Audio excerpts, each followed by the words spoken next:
And then Allah talks about the big one, and that's the one I really want to end this conversation with, even though there's more to go.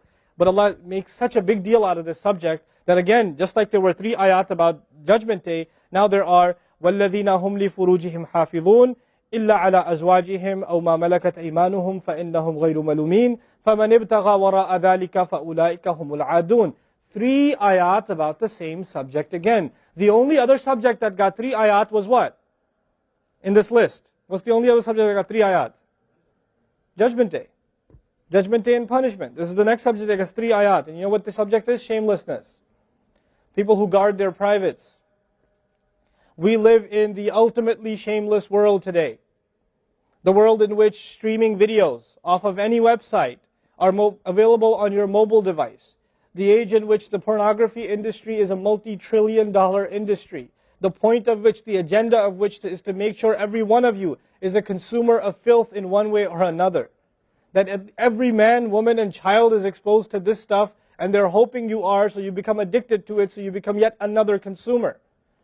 This is the gift of pornography to society. It's creating people, turning people into animals and perverts.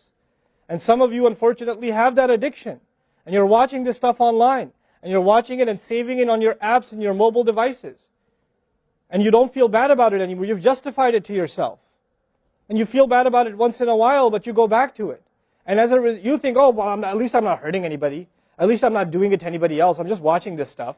It's okay. But you know what's happening to you? Inside, your soul is being just gutted. You have no soul left inside of you. So your prayers are empty and you can't even shed a tear in your salat because your heart is so devoid of the fear of Allah because of the filth you've been watching all this time. It's turned you from a human being into an animal. So you can't even look. A woman passes by and you see a piece of flesh walking by. You don't see a human being walking by that deserves respect. You check everybody out and everything out. You're constantly gawking and staring. You have a hard time putting your eyes down. When you're on the subway, when you're on campus, when you're at work, you're walking down the street, you just can't help it. You see a billboard, you take a second look, you see a third look. You don't miss any opportunity to just to violate your soul with your eyes. You're addicted completely. And then you say, brother, how do I get khushu' and salat? What world are you living in? What world are you living in? Ayyuhal ikhwa, my brothers.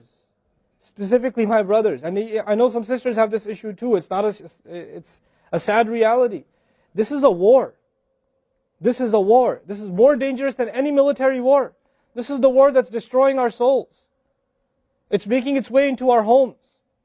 It's making its way, if I want to protect my children from this stuff as much as possible. But when my child goes to school, and it doesn't matter if it's Islamic school, there's a very high statistical likelihood that someone, a friend, with their iPod, with their mobile device, will say, hey, look at this. It's a very realistic, a thing nowadays. It's not far-fetched. And so I have to prepare my children for the filthy world that they're going to be brought up in. And there's no escape from this stuff anymore. There isn't. It's everywhere. It is everywhere. You have Islamic lectures followed up by, those YouTube puts those follow-up clips, and something will be filthy. Something will have to be filthy. And I don't think that's by accident. I'm not much of a conspiracy theorist, but I don't think that stuff is an accident. And what happens to you guys is you watch a video, you see something filthy, you click it, you click something else, and you end up watching disgusting things.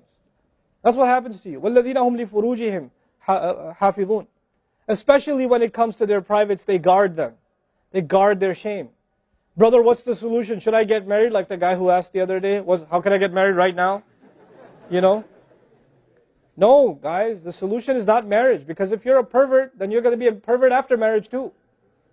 If you have no shame now, you will have no shame after marriage. Honestly. You think marriage is going to end your problems? No. Your problem isn't marriage. Your problem is spiritual in nature. Your problem is psychological in nature. You need help. You need to stop this. You need to stop hurting yourself like this. You will have nothing, there'll be nothing left inside you. I just had an email from a teenager who's addicted to pornography, an anonymous email, 14, 15-year-old teenager. Says, I want to kill myself. I can't stop. I've been watching it since I was 11. My parents don't know.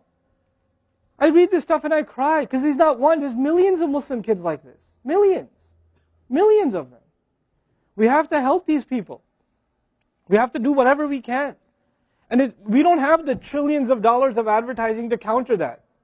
We don't. And it's not realistic for me to say Facebook, YouTube, Twitter, internet, it's all haram. It's not realistic, because it's a reality. It's as common as oxygen now.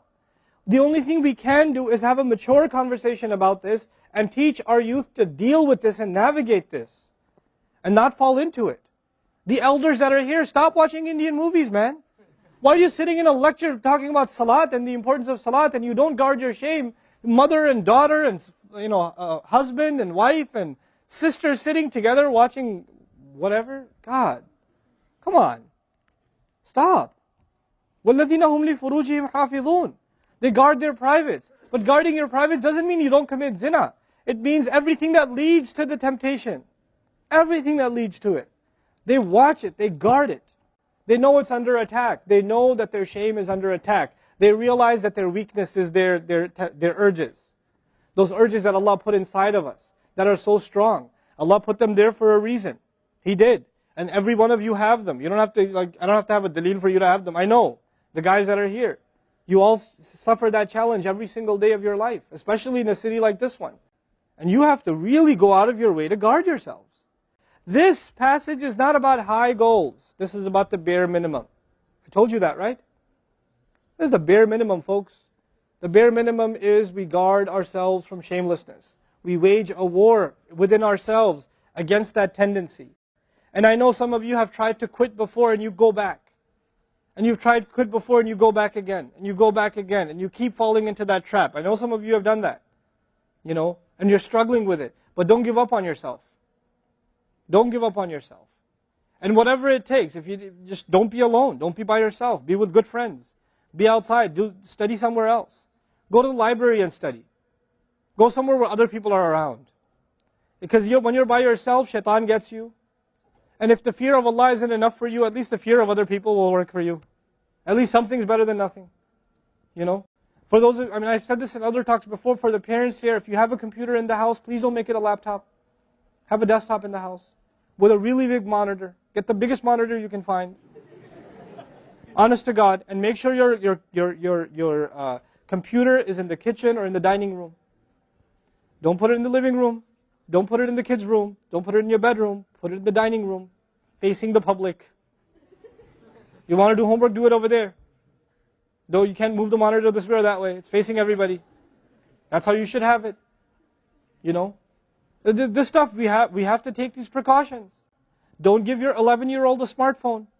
What were you thinking? That's not very smart. Don't give them a smartphone. Why am I seeing kids in Islamic school, 5th graders, with iPhones? iPhone 5s. I don't have an iPhone 5. Why do you have an iPhone 5? With 4G, you know how dangerous that stuff is? وَالَّذِينَ هُمْ لِفُرُوجِهِمْ حَافِظُونَ إِلَّا عَلَىٰ أَزْوَاجِهِمْ, except upon their spouses, أَوْ مَا مَلَكَتْ أَيْمَانُهُمْ فَإِنَّهُمْ غَيْرُ مَلُومِينَ, or what their right hands possess, then they're not to be blamed. Allah says we have these urges and we can execute those urges, we can release those urges, but to the halal spouse, to the spouse, our spouses. But outside of that, we can't. And by the way, when people get addicted to this sort of thing, and they get accustomed to it, or they get over and overly exposed to it, they have miserable marriages. And marriages start falling apart. They have this virtual idea of what pleasure means, and they don't find pleasure in their spouse anymore.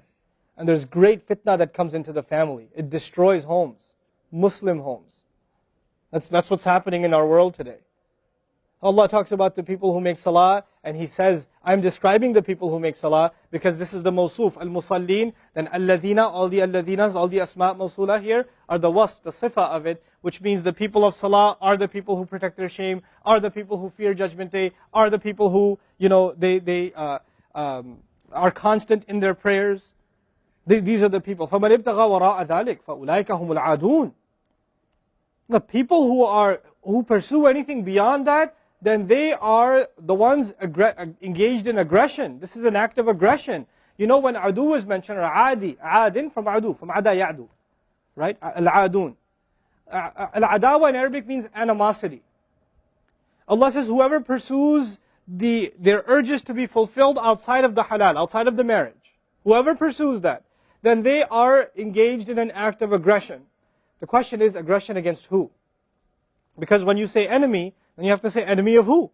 If they've become an enemy, who have you become an enemy to? Allah didn't mention a maf'ul bihi, no jar majroor, nothing related to it. You know what that means? They are an enemy to themselves, their family. They become an enemy even to Allah's teaching. You know, these are the kinds of people. The most important asset you and I have is our hearts. And this shamelessness destroys the hearts. It destroys it. The most precious thing you and I have to preserve is our iman. And these filthy images is destroying your iman. They're tearing your iman apart. Don't let it happen to you. Do not let it happen to you. And I can only talk about this. I can't stop you from doing anything. And nobody else can. You will have to police yourself. You will have to control yourself. You'll have to make the decision, is my iman important enough? Is my salat important enough?